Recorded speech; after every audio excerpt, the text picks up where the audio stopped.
Hello, friends. Happy Wednesday. I'm really excited today. Welcome back to another Pro Tips with Adobe Live. I hope that y'all are doing well wherever you are joining us from the world around the world. I am here in Phoenix, Arizona. My name is Idara Ekpoh. I am a portrait photographer, and I am going to be giving you your pro tip for the day, which we're going to be talking about selective color in Photoshop, in particular to how to maintain an impact and edit skin tones. And so I'm really excited today. If you are joining us from wherever you're joining us, please go ahead and drop it in the chat. I see that we have a couple of people in there. We got Jack, Robert, Barbara, welcome. Kevin is in the chat as well. So whether you are joining from Behance or YouTube, feel free to drop where you're joining from in the chat. And make sure you go ahead and subscribe to our YouTube channel, Adobe Live, and also follow us on Instagram at Adobe Live as well. So we don't have a lot of time, so we're going to go ahead and go straight to Photoshop. So we're going to go ahead and edit a couple of portraits today. I don't know if we'll get through all three. Two of them are from the same shoot. It's just different expression. I feel like I like this one.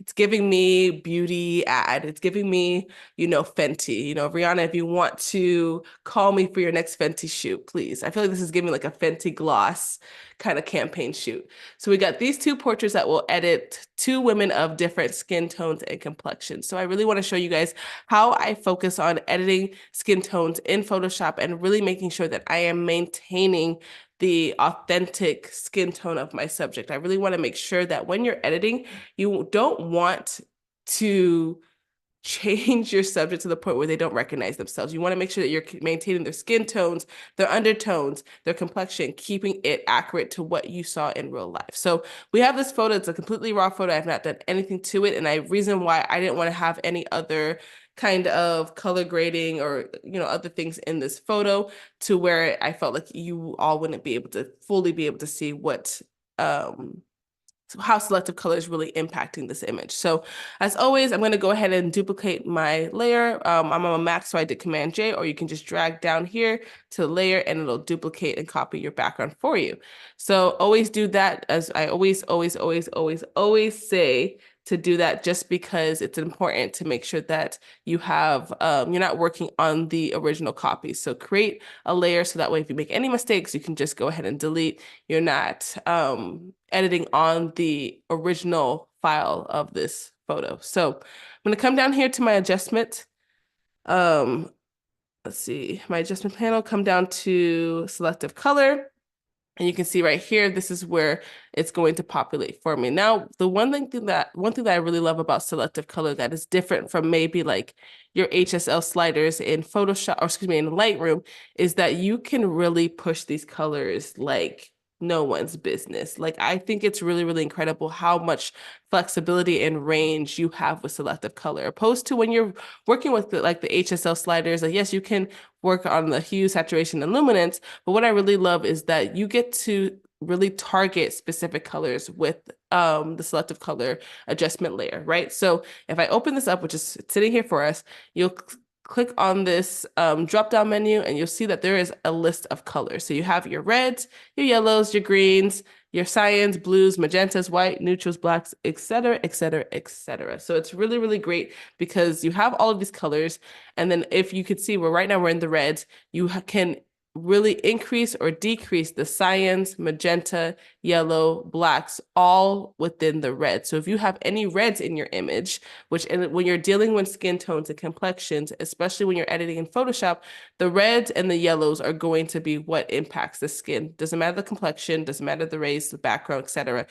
The reds and yellow are going to be the two areas you're going to target, right? There's not going to be greens in the skin, cyans, blues, etc. There may be that in the other aspects of your photo, but when it comes to editing the actual skin tone of your subject, you're going to really fall into the reds and yellows. If you are in Lightroom, then it'll be red, yellows, and oranges as well. So those are the kind of colors that tend to impact the color of the skin. So let's start with red. I feel like she has a little bit of red. You can definitely see it in her cheeks. And I'm just going to go ahead and show y'all a drastic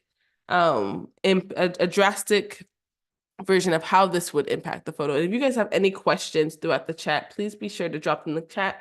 If you have any questions throughout the stream, I think I said throughout the chat. If you have any questions throughout the stream, please be sure to drop them in the chat. If I look to my left, that is what I am looking at. So I make sure that I'm not missing anything. So here we go. We're going to increase the cyan. You can see that that really dulled her skin, right? It took out so much color that was in her skin and just kind of dulled her. We don't want that, right? So we see that if we remove the cyan, if we don't like the way that looks, if we increase the cyan though, now she's looking really, really red. And it's a bit too much, right? So you want to make sure you find a happy medium. And there's no really science that I have to this. I just really just try to do what looks good to my eye, and then always turning on and turning off my layer so that way I can see how does this compare to the original file, the original version of this image. So let's see, let me show you the magentas too. Remove the magentas, that is going to make her green. Add, obviously it's making her magenta. Same thing with the yellows. She's way too yellow. She's now like this really ugly purplish pinkish color. And then same thing with the blacks.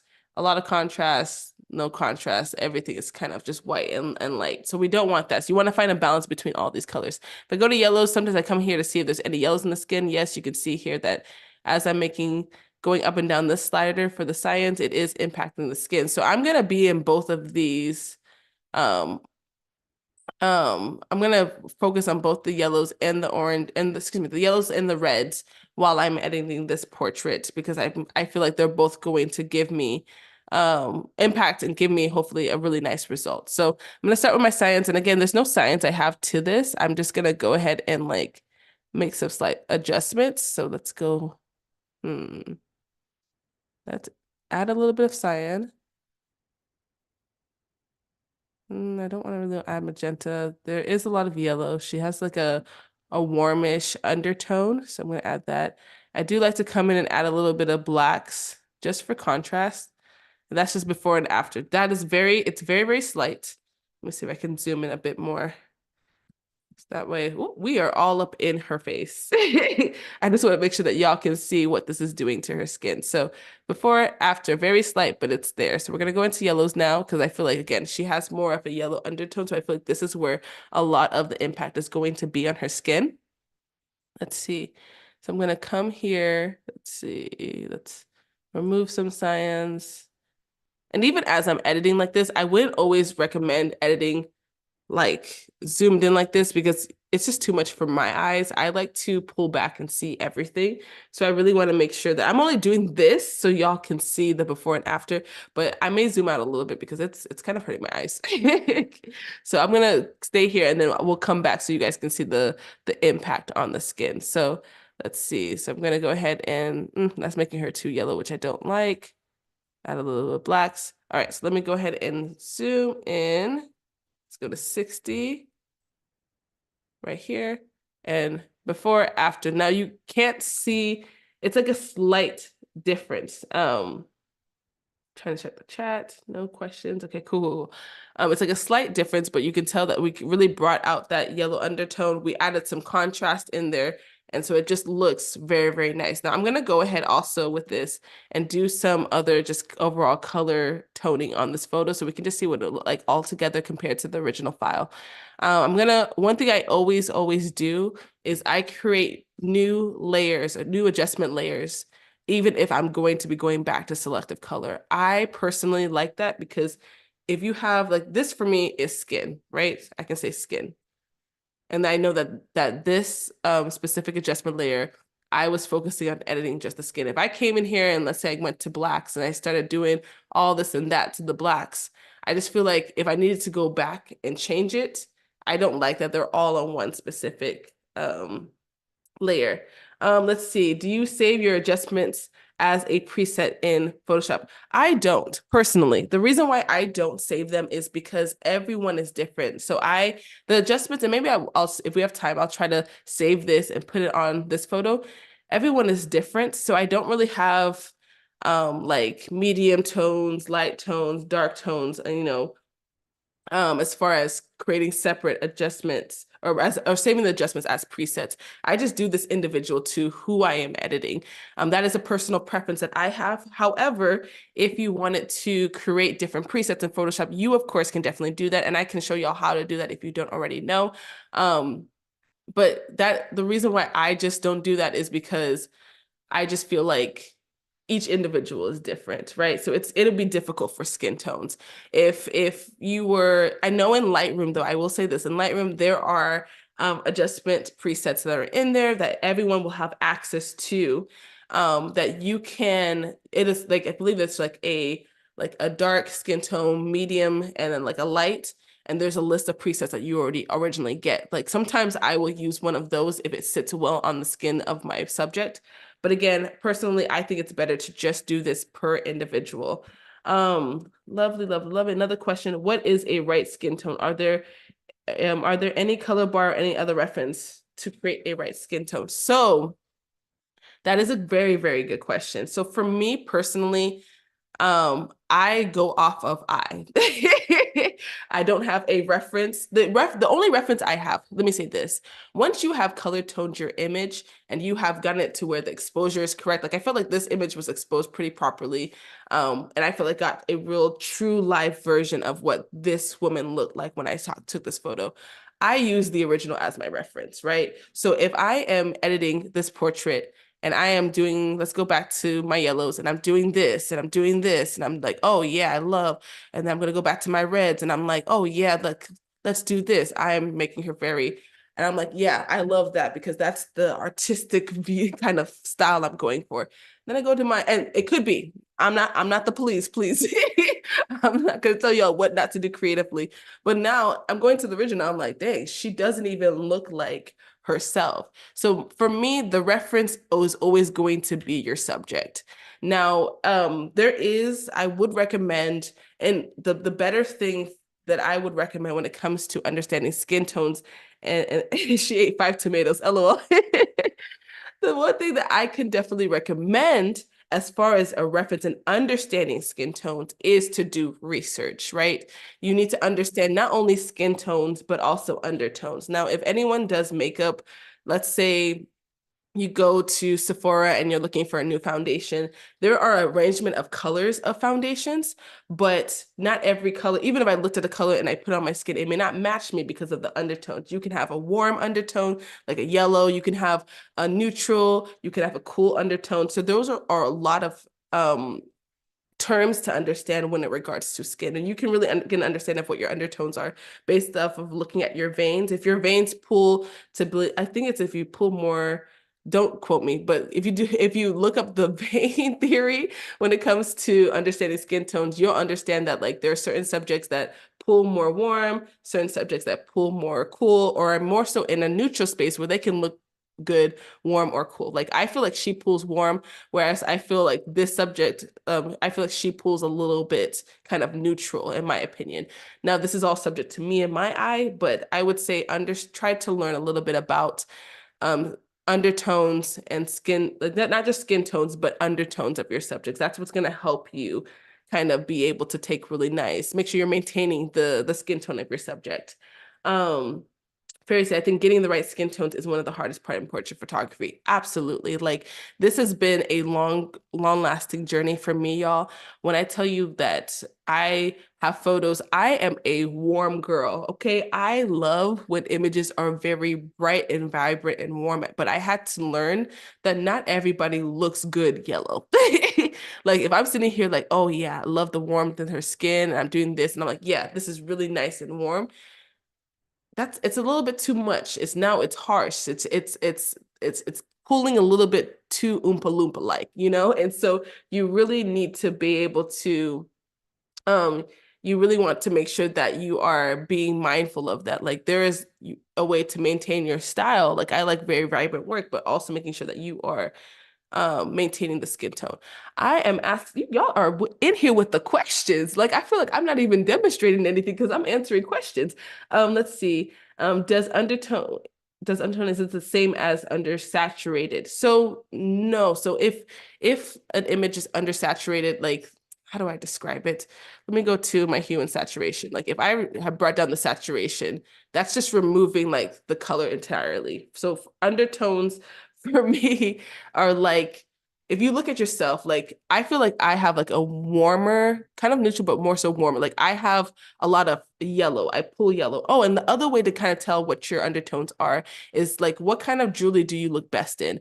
I look good in gold jewelry, right? I feel like warm people tend to fall more on the gold jewelry side. Cool people tend to fall into, they look better in silver jewelry. And the people that are blessed and can rock both gold and silver, they fall into that neutral. So that is the easiest way that I tend to think about it. I don't know if you guys have seen those videos on TikTok where the girls are getting like their color theory, they're getting their undertones red, and they have like a sheet or fabric in front of them, and like the person that's doing the test will like have like a yellow with them. You can see what that looks like against their tone, their skin, and then maybe it'll go to like another color, and it's like, oh, that doesn't look too good, and so they're going back and forth to see which color kind of complements their skin more.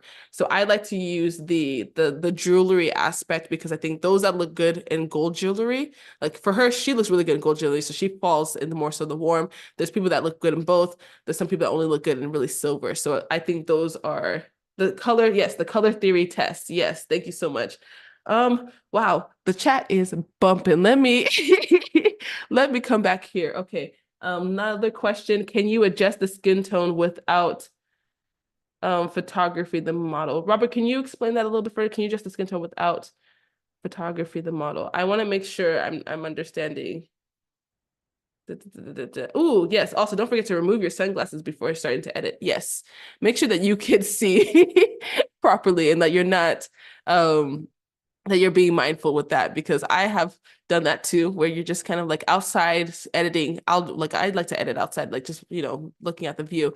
And sometimes if you're not careful, it's in your eyes pulling one way, but once you take off the glasses, you're like, oh, that's not it. So, okay, so we are, this is just the skin that I did here. So let me zoom in so you guys can see the before and after.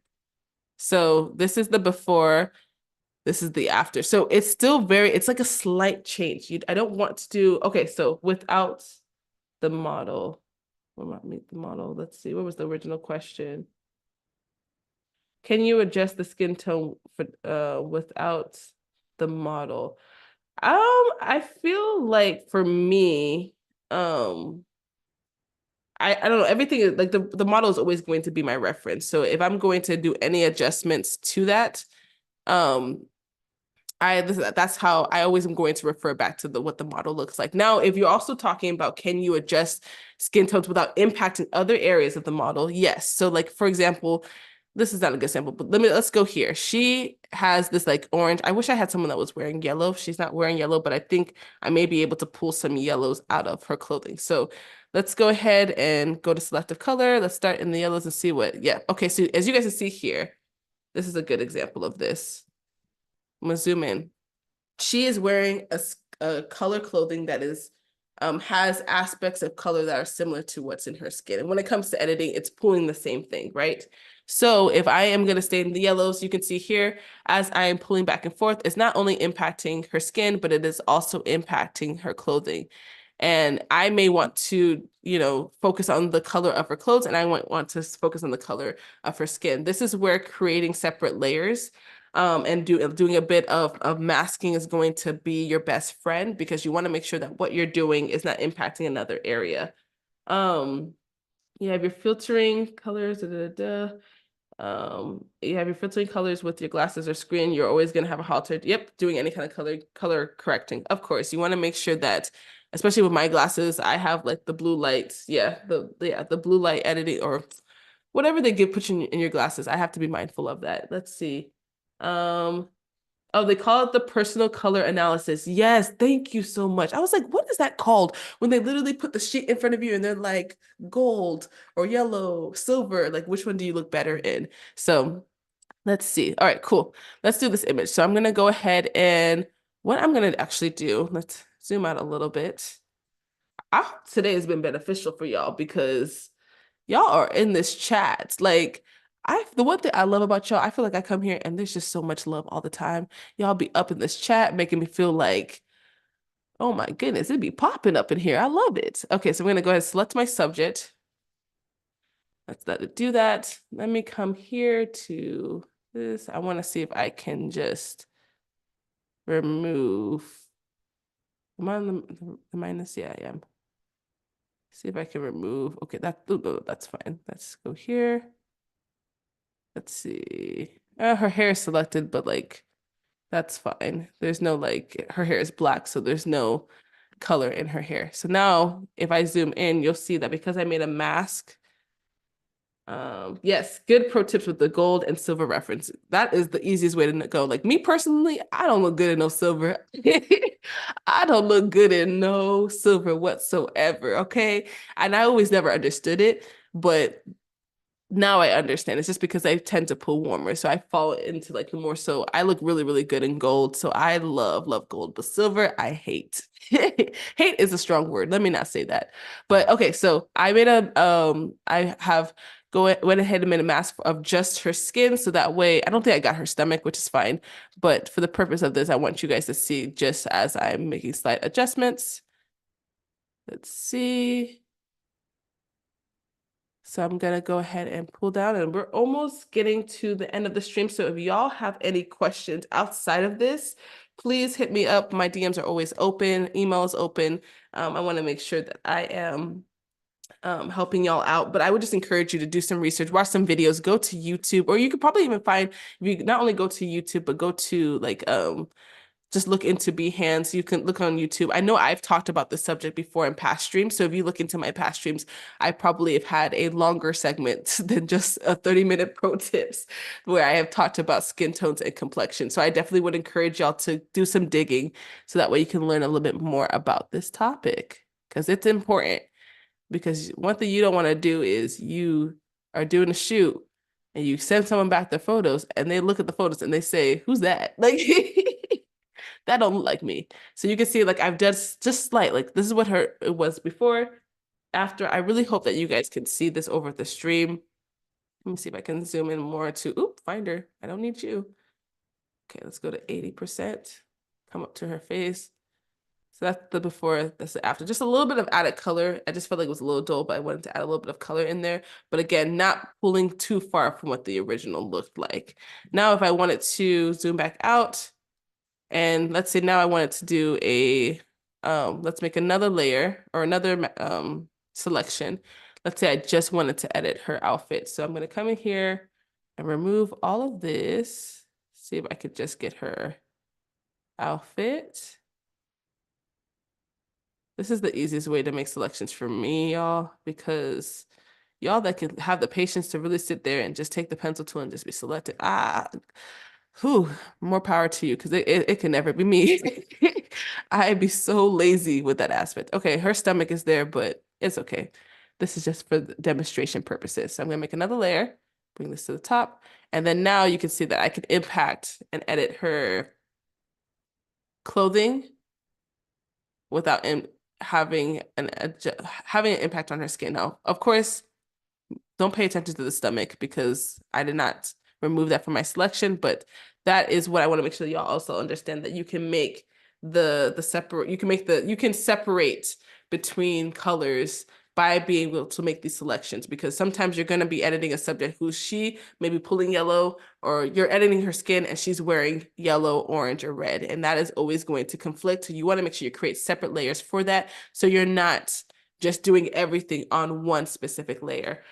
All right, y'all, we were popping in the chat, okay? If I don't know if I got to everything, I feel like there's so many things left in there, but if I did not answer your question, I'm so sorry. Please reach out to me. But this, again, is just really focusing on a pro tips, talking about utilizing selective color when it comes to maintaining skin tones. You want to make sure that you are representing your subjects in the most accurate way. And skin tones, to me, is probably the hardest part of portrait photography, as y'all also agreed and said in the chat. So want to encourage you to take some time, do some research, understand what skin tones are, understand undertones, and understand that those are the two biggest factors that are going to help you be able to accurately represent and shoot your subjects. So I hope y'all had a great time. I know that I did. Y'all were popping in the chat, so thank you so much for joining. If you missed the stream, you can go back and rewatch it. And if you have any questions, comments, or concerns, feel free to reach out. Until next time, thank you again. I will see y'all next time. Bye.